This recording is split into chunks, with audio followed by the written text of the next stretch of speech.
They gave me a little flyer, and something that really popped out to me was politics is designed for division, schools designed for obedience. And I know it seems a little ironic saying that on a campus, schools designed for obedience.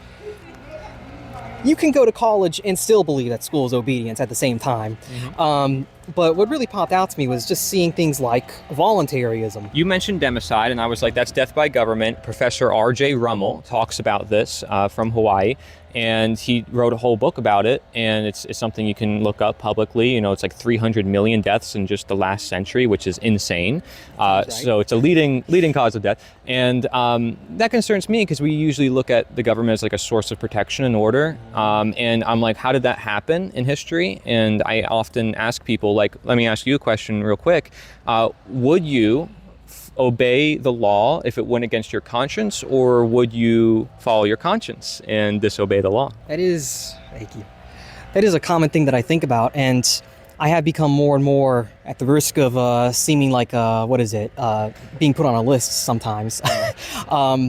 There are some times where I feel like if a law is unjust, and I want to speak in a very narrow sense about this. I'm not saying you could do what you want just because you disagree with the law.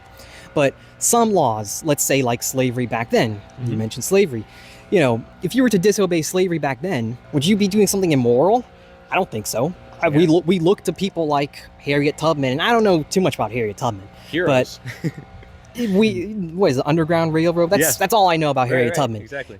Something like she brought slaves into the Underground Railroad and all that. She disobeyed the law. Do you know what the Underground Railroad is? Like, it was like transferring slaves, like getting them to free states. Yeah. Well, actually, it was even abolitionists building towns, like whole out towns away from the government.